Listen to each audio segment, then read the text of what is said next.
Los mongoles conquistaron la mitad del mundo conocido, construyeron el imperio más grande de la historia de la humanidad y eran considerados imparables. Pero hay una batalla de la que probablemente nunca hayas oído hablar y que lo cambió todo.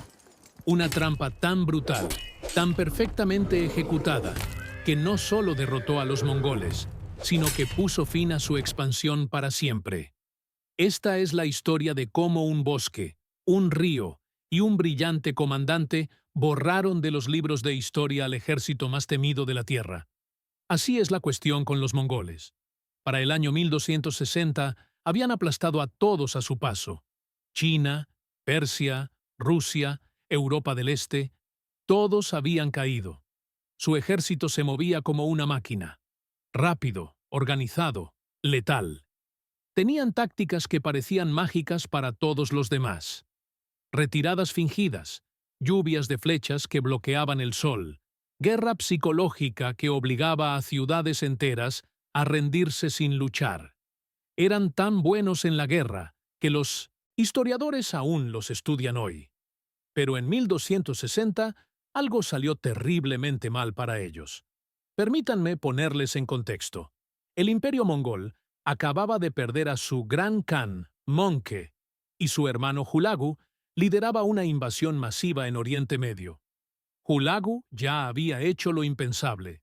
Había destruido Bagdad, una de las ciudades más poderosas del mundo en aquel entonces. El califa que gobernaba allí se creía intocable. Se equivocaba. Las fuerzas de Hulagu arrasaron la ciudad, y algunos historiadores afirman que murieron hasta 1 millón de personas. Se dice que los ríos corrían negros por la tinta de todos los libros que los mongoles arrojaron, y rojos por la sangre. Ese fue el nivel de destrucción. Después de Bagdad, Hulagu se dirigió a Siria y Egipto. Envió cartas amenazantes al sultán mameluco en el Cairo, diciéndole básicamente: «Ríndete ahora, o serás el siguiente». Pero aquí es donde la cosa se pone interesante. Los mamelucos no eran el típico ejército medieval.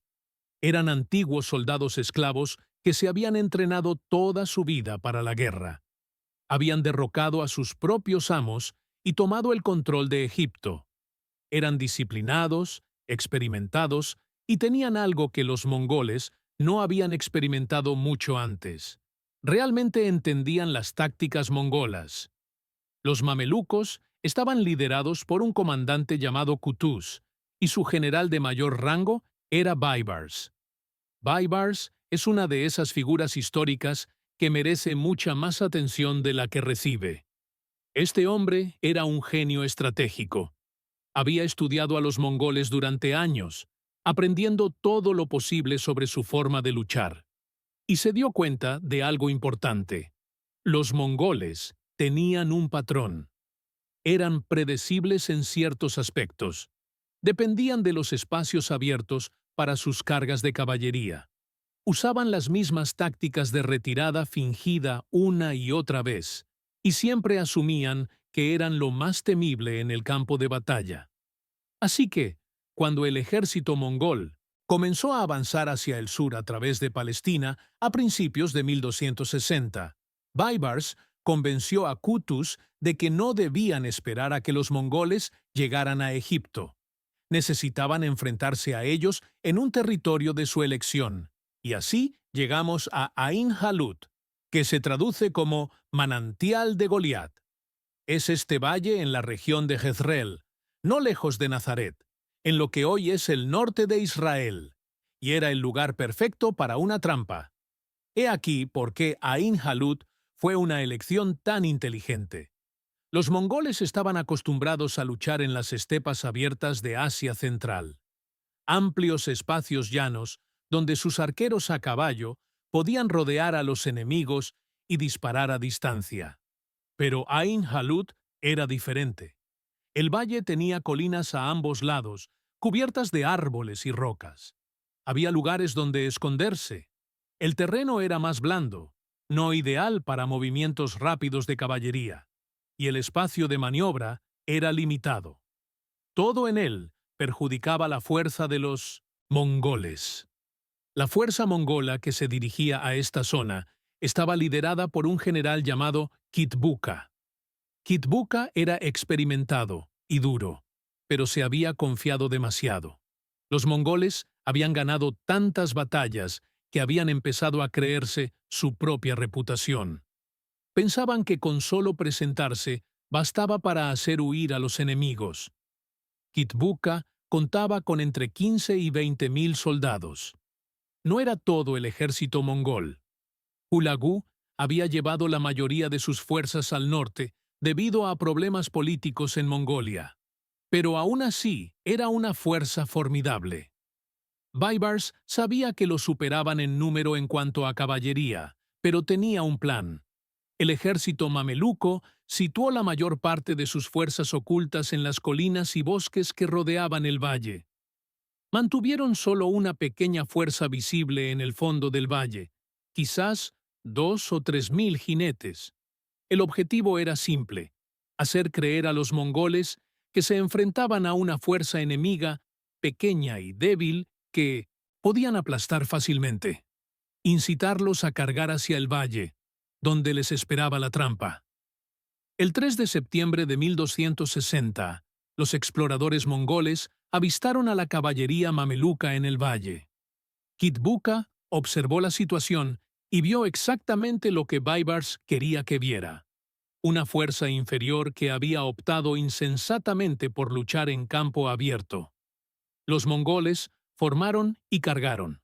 Su caballería retumbó por el valle, lanzando flechas, esperando que esta fuera otra victoria fácil. La caballería mameluca en el valle hizo exactamente lo que se suponía que debía hacer. Dio media vuelta y huyó. Ahora bien, aquí está la cuestión. Los mongoles tenían una famosa táctica. Simulaban retirarse, atraían a los enemigos para que los persiguieran, luego se daban la vuelta y los destruían. Era uno de sus movimientos característicos. Pero Baibars lo sabía. Lo había estudiado. Así que, cuando su caballería se retiraba, no los perseguían a la fuerza, como la mayoría de sean los ejércitos.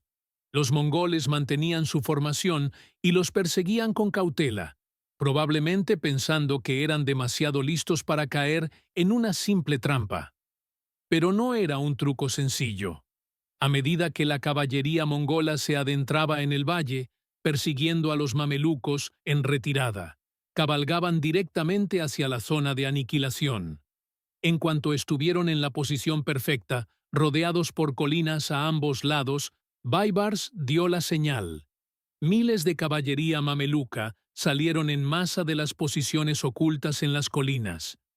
Venían por la izquierda, por la derecha, por detrás. Los mongoles se encontraron repentinamente rodeados por un terreno desfavorable. Las fuerzas mamelucas comenzaron a acercarse como un vendaval. Los mongoles intentaron usar sus tácticas habituales: girar, disparar flechas, crear espacio. Pero no había espacio. El valle era demasiado estrecho.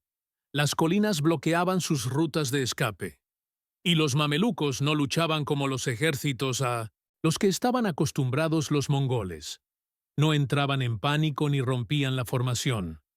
Eran disciplinados, coordinados, y usaban sus propias cargas de caballería con efectos devastadores. Kitbuka se dio cuenta demasiado tarde de lo sucedido. Había caído en una trampa. Intentó reunir a sus fuerzas, intentó romper el cerco, pero los mamelucos seguían presionando por todos lados. La batalla se convirtió en una brutal y desgarradora melee. Los mongoles eran luchadores feroces. No se rindieron fácilmente, pero estaban en la peor posición posible. Su ventaja numérica no importaba en el espacio reducido. Su movilidad había desaparecido. Y la ventaja psicológica que solían tener, el miedo que inspiraban, no funcionaba con los mamelucos. La lucha se prolongó durante horas. No fue una victoria rápida para ninguno de los dos bandos. Los mongoles lucharon con todas sus fuerzas, pero poco a poco fueron derrotados. Sus formaciones se desintegraron. grupos de guerreros. Entonces, mongoles quedaron aislados y abrumados. El propio Kitbuka luchó hasta el final.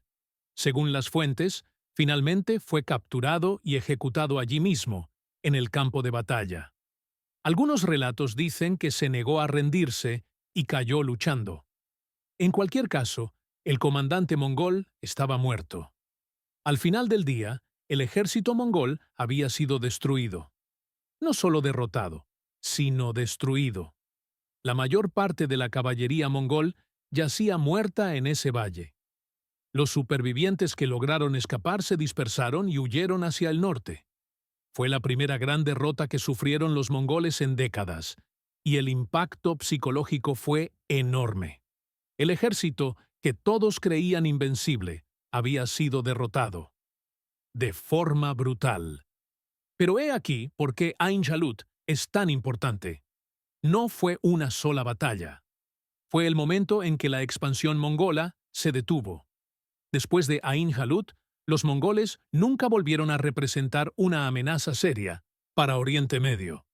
El sultanato mameluco sobrevivió y, de hecho, se fortaleció. Egipto y Siria mantuvieron su independencia. El mundo islámico no cayó ante los mongoles como Bagdad. Una batalla cambió el curso de la historia por completo. Piénsalo así. Si los mongoles hubieran ganado en Ain Jalut, habrían tenido vía libre hacia Egipto. Lo habrían controlado todo, desde China hasta el norte de África. El mundo medieval habría sido completamente diferente.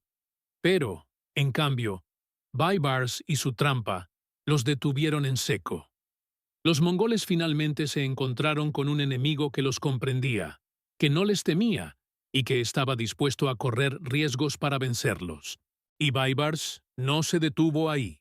Tras la victoria, asesinó al sultán Qutuz y tomó el poder. Se convirtió en uno de los gobernantes más exitosos del sultanato mameluco. Dedicó los siguientes 17 años a fortificar sus territorios, fortalecer sus defensas y asegurar que los mongoles jamás pudieran regresar. Convirtió a los mamelucos en la potencia dominante de la región. El ingenio de Ain Jalut no residía solo en la trampa en sí.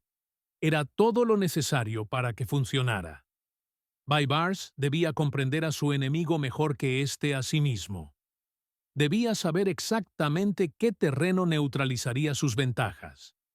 Debía contar con soldados lo suficientemente disciplinados como para ocultarse en las colinas durante horas sin ser detectados. Debía calcular la emboscada a la perfección y debía evitar que sus fuerzas se dispersaran cuando los mongoles cargaran, porque si su caballería visible hubiera entrado en pánico y se hubiera dispersado demasiado pronto, todo el plan habría fracasado.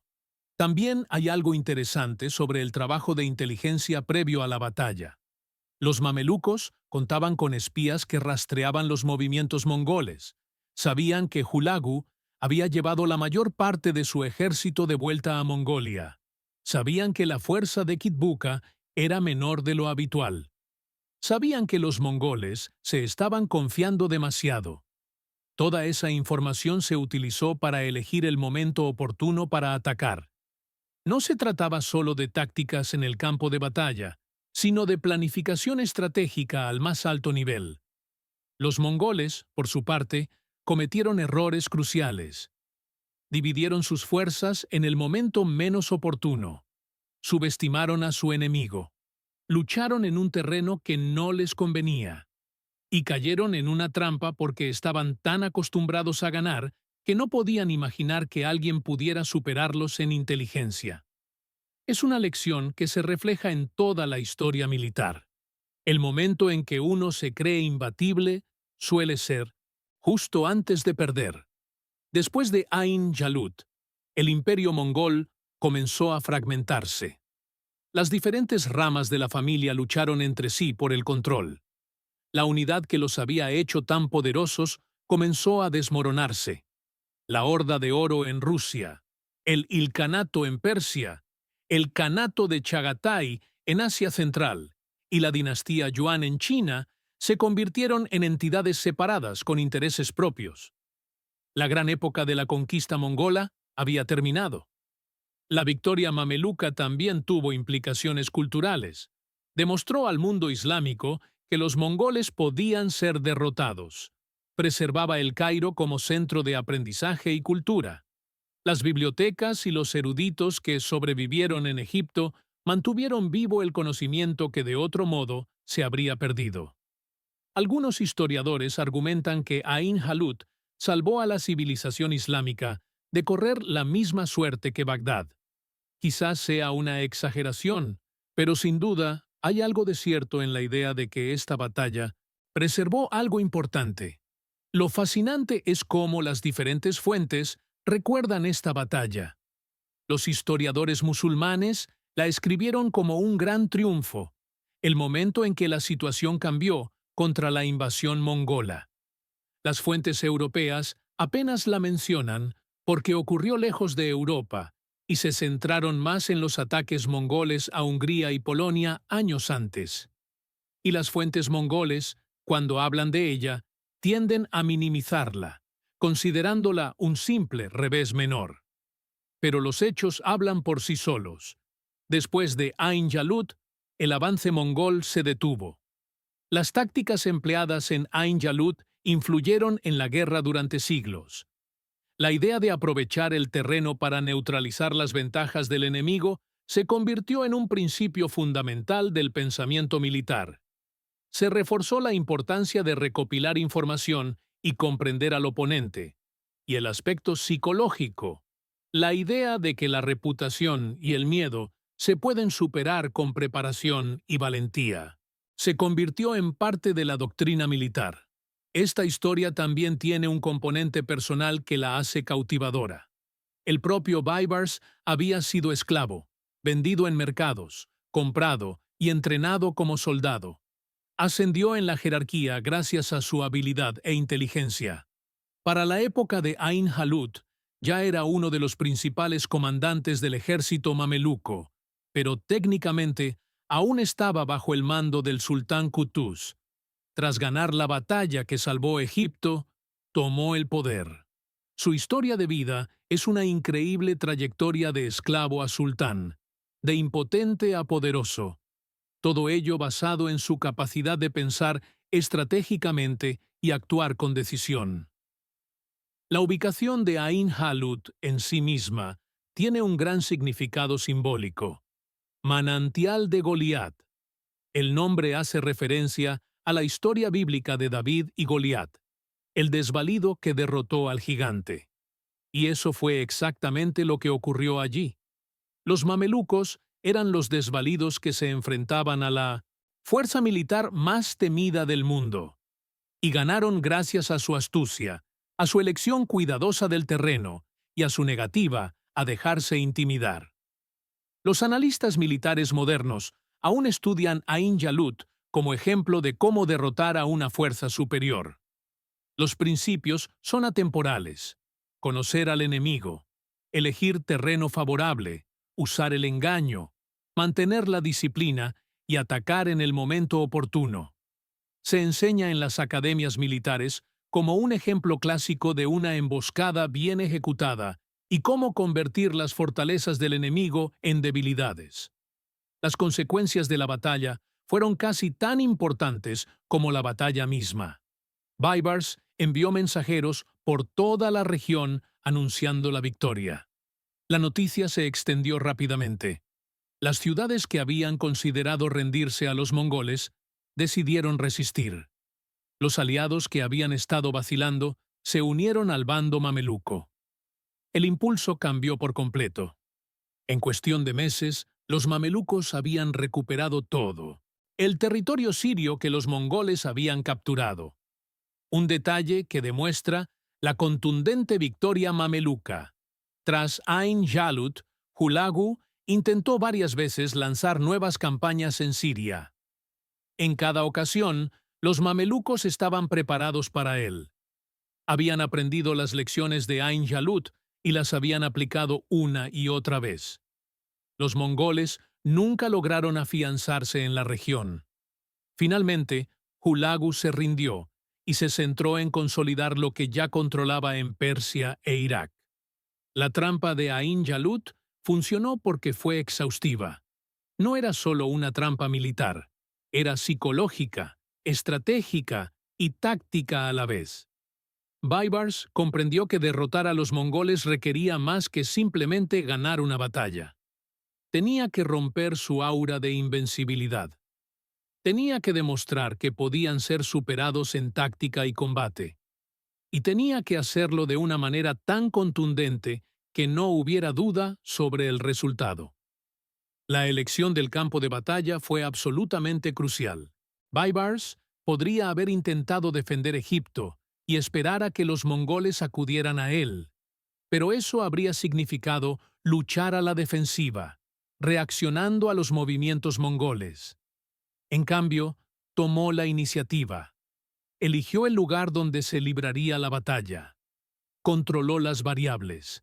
Esa es la marca de un gran comandante. No solo responder a lo que hace el enemigo, sino obligarlo a responder. La paciencia necesaria para preparar la emboscada también es algo que debemos valorar. Las fuerzas mamelucas, ocultas en las colinas, tuvieron que permanecer ocultas mientras observaban cómo la caballería mongola atacaba a sus camaradas en el valle. Debían confiar en que el plan funcionaría, en que la señal llegaría, en que no iban a ver morir a sus compañeros sin más.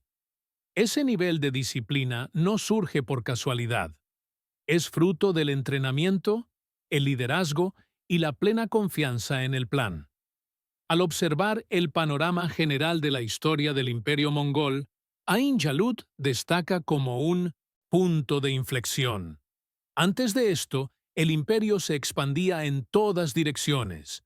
Después, la expansión se detuvo y el imperio comenzó su lento declive en kanatos separados. Es uno de esos momentos en los que se puede trazar una línea y decir, aquí es cuando las cosas cambiaron. Pocas batallas en la historia tienen un impacto tan claro. El legado de Ain Jalut se extiende también a la época moderna. En Oriente Medio, se recuerda como símbolo de resistencia ante adversidades abrumadoras.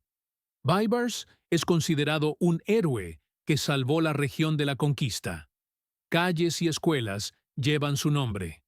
La batalla misma se conmemora en el arte, la literatura y la cultura popular. Se ha convertido en parte de la identidad histórica de la región. Para los mongoles, Ain Jalut fue una dura lección. Se habían acostumbrado a enemigos que entraban en pánico, que se desbandaban y huían, que no podían igualar su movilidad ni sus tácticas. Los mamelucos les demostraron que una fuerza bien entrenada y bien dirigida, que comprendiera sus métodos, podía vencerlos. Después de Ain Jalut, los mongoles tuvieron que replantearse su estrategia. Ya no podían depender solo de la reputación y el miedo. Tenían que adaptarse a diferentes enemigos y situaciones. La trampa que borró al imperio mongol de la historia no fue solo la emboscada física en Ain Jalut. Fue la trampa del exceso de confianza. Fue la trampa de asumir que lo que funcionó en el pasado siempre funcionaría en el futuro. Fue la trampa de subestimar a un enemigo que había hecho su tarea. Kitbuka cabalgó hacia ese valle pensando que aplastaría a otro ejército inferior. En cambio, cabalgó hacia un terreno de batalla cuidadosamente preparado, diseñado específicamente para neutralizar todo lo que los mongoles hacían bien. Lo que hace que esta historia sea tan cautivadora es que no se trata solo de la fuerza de un bando sobre el otro. Se trata de inteligencia, preparación y ejecución. Los mamelucos no eran necesariamente mejores guerreros que los mongoles a nivel individual, pero estaban mejor preparados para esta lucha específica. Comprendieron la importancia del terreno, la sincronización y la guerra psicológica. Vencieron a los mongoles en su propio terreno. La batalla también demuestra la importancia del liderazgo en la guerra. Sin la visión estratégica de Baibars y la disposición de Qutuz a asumir el riesgo, Los mamelucos podrían haberse quedado en Egipto e intentar defenderse desde allí. En cambio, pasaron a la ofensiva y eligieron dónde luchar. Esa decisión, tomada por líderes que comprendían las dimensiones militares y políticas de lo que enfrentaban, marcó la diferencia. Al final, la trampa de Ain Jalut triunfó porque era el plan correcto, ejecutado en el momento oportuno y en el lugar preciso. Combinó todos los elementos de la estrategia militar: inteligencia, análisis del terreno, innovación táctica, ejecución disciplinada y liderazgo audaz. Los mongoles no se habían enfrentado a ninguna de estas situaciones juntos antes y no pudieron adaptarse con la suficiente rapidez para sobrevivir. Esta batalla cambió el mundo.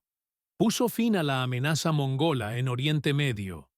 Preservó civilizaciones y culturas que habrían sido destruidas. Demostró que incluso la fuerza militar más poderosa puede ser derrotada si se la comprende lo suficiente y se está dispuesto a asumir los riesgos necesarios para vencerla. La trampa de Ain Jalut no solo ganó una batalla, sino que alteró el curso de la historia. Si este tipo de historia militar te interesa, hay mucha más de dónde proviene.